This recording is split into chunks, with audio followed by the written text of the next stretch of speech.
कि आपको धीरे धीरे सेट होने में टाइम लगेगा। जैसा भी जिसका व्यवसाय है अब वर्तमान में, उसमें एक साधुता लाओ।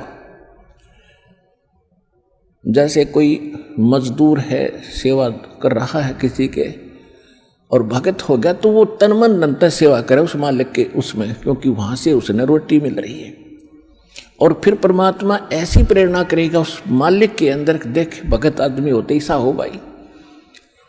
कोई चीज पड़ी रहो घर में, उसके लिए मिट्टी समझे, चाहे पैसा हो चाहे सोना हो, कुछ भी हो, अपनी मिली हुई 2 रोटी यानी 2 जो दिहाड़ी मिलती है उसमें संतोष सब्र करके देखा कितनी इज्जत बनेगी उसकी, और कितनी विनम्रता और उसके प्रति सद्भावना और उसका आदर बनेगा उस मालिक के हृदय में। इसी प्रकार अगर आप मालिक हैं, भगत हैं, आपके यहाँ कोई सेवादार सेवा करता है, उनको अपने बच्चों की तरह समझे, उनको भगवान के बच्चे समझे। वो बालक सेवा कर रहे हैं, भगवान के बच्चे हैं, उनको प्यार दे और उनके साथ कोई ऐसा गलत बर्ताव नहीं करे। और फिर कुछ दिनों में उनके दिल में ऐसी भावना होगी, परमात्मा दोनों तरफ रोल करता है, जब हम मालिक के अनुसार चलेंगे फिर उन बच्चों में भी, उन सेवादारों में भी ऐसी भावना भर देगा भी हमारे जैसा नालायक नहीं, इसे ऐसे भले आदमी के घर में राम 19-21 कराएंगे, सेवा में मजदूरी में 21 काम कराया करेंगे वह। तो इस तरह कितना अच्छा माहौल बनेगा। और हम जैसे मालिक तो समझता है कि पैसे दो 100 रुपये और काम खींचूं 1000 का, और मजदूर क्या समझते हैं, रुपये लेवा 500 और काम करा 100 रुपया का। दोनों की नीयत खराब और दोनों दुखी, कर्म भी बिगड़े, टेंशन बनी रहे। तो इस प्रकार हमने अपने इस अंतःकरण के अंदर एक साधु भाव लाना पड़ेगा, और तब देखना आपका वातावरण कैसे बदलने लगेगा, कैसे बदलने लगेगा, पूछो मत। तो तब हम यहाँ भी सुखी होंगे। आपको चिंता नहीं रहेगी कि वहाँ सेवादार सेवा कर रहे हैं, वो अपने तन मन धन से सेवा करेंगे भगवान से डर के, वो भगवान से डरने वाले हो जाएंगे, फिर बातें खत्म हो जाएगी। अब तो आग लगी पड़ी है, रिश्वत ले ले, यूँ ले लूँ, फलान करूँ, जब करूँगा तेरा काम धर दे 500 रुपये, और उधर से 500 ले लिए, डॉक्टर के जाकर 1000 लग गए, वो 500 भी गए, 500 अपनी तनख्वाह में तो गए। अरे वो पाप कर्म जो कह दो धरे के धराए रह गए, फिर गधा बनकर पूरे करेगा जिससे रिश्वत ली है। तो इसी विघ्न में पैर दो मत, ये भगवान बताना चाहते। और जब आपको ये ज्ञान होगा ना, जहर दिखाई देगा आपको, और जब आप नेक नीति से चलोगे तो पूछो मत। अब दास बहुत देखता है, एक छोटा सा बच्चा ने बोला जी 55 रुपये पाए मैंने पड़े। वो घर पे ले आया, घर वाले बोले ना बेटा हमने नीचे ये धर दे, अपना दान पात्र में डाल दिए, इस विषना हम नहीं खाएंगे।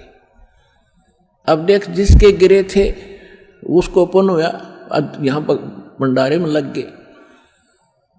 और वैसे उस पर चवन्नी खर्च हो रही थी कि उसने विधि का पता नहीं, और वैसे कोई और मिल जाता, उसने जाते कह घुट्टी लाओ उसके 55 रुपया की, या कितने मांस मिट्टी खाओ उसको और पाप लगाओ। तो इस प्रकार हमारी नीत साबित होगी, भगवान खुश होगा, और जब भगवान खुश होगा तो फिर कमी नहीं रहेगी। हमने परमात्मा को प्रसन्न करना है, और परमात्मा प्रसन्न होगा तो फिर कमी किस चीज की, फिर तो क्या बताते हैं परमात्मा, साईं इतना दीजियो जामे कुटुम समावे, हम भी भूखे ना रहे, अतिथि न भूखो जावे। इससे अधिक मांगना इस काल की जेल में हमारी महामूर्खता है कि इतना ही मांग लो बस तुम, इसमें सब कुछ मिलेगा, क्योंकि ये कलयुग है, और कलयुग में मशीनरी जरूरी होगी। तो आप इतना ही मांगो जामे कुटुम समावे, यानी रिक्वायरमेंट ऑफ द फैमिली, परिवार की आवश्यकताएं, ये है जामे कुटुम समावे, और हम भी भूखे ना रहें और अतिथि न भूखा जाए। फिर देगा आपको, और फिर रहो मालिक के वचनानुसार चलो। फिर कैसे, जैसे परमात्मा कहते हैं, चिड़ी चोंच भर ले गई नदी न घट्यो नीर, दान दिए धन घटे नहीं, यूं कह रहे साहिब कबीर। परमात्मा अपना साइन कर रहे हैं इस वाणी को बोल करके, कह रहे साहिब कबीर कि दान करने से धन नहीं घटेगा, ये नियम है परमेश्वर का। और दान सुपात्र को करे।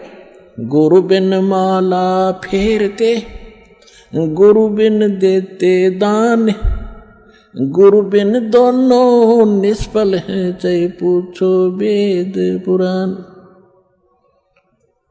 देते को हर देत है, जहां तहां से आण, अण देवा मांगत फिरो, फिर साहिब सुने ना कान। अब परमात्मा ने एक भूमिका करके दिखाई हमारे को कि साईं इतना दीजियो जिसमें कुटुंब समावे। एक धानक, एक जुलाहा, सुबह से लेकर शाम तक एक बारीक बारीक तार इकट्ठे करके धागे और कपड़ा बुनता है। एक दिन में मुश्किल से भी 5 फुट 10 फुट बना पाता है, 5 फुट 4 फुट, और बहुत लंबा सैकड़ों फुट का तार वो थान बनाना पड़ता है। ताना बनाते थे, वो हफ्ते में पूरा होता। उसकी जो मेन ताना मालिक को मिलता, उसमें से अपने परिवार के लिए जो आवश्यक सामग्री थी, खाद्य पदार्थ लाते, और शेष बच जाते उसको सत्संग और भंडारा में लगाया करते थे। इस प्रकार परमात्मा हमें उदाहरण देते हैं कि इस लोक में आप भगवान की भक्ति अवश्य करो, पूर्ण संत से प्राप्त करके, फिर परमात्मा एक्शन में आवेगा। और वैसे आप ये फार्मूले अपनाओगे तो सफल नहीं हो पाओगे, क्योंकि फिर आपके साथ काल रहेगा, ये मन, और केवल वर्क डन मिलेगा आपको। यहाँ वर्क से भी अलग मिलेगा आपको, किस्मत से भी नारा देगा परमात्मा, क्योंकि हम परमात्मा से कुछ और मांग ही नहीं रहे, इतना ही मांगते कि हमारी भक्ति बनी रहे और हमें कोई आवश्यक वस्तु का अभाव ना हो, बस इतना सा।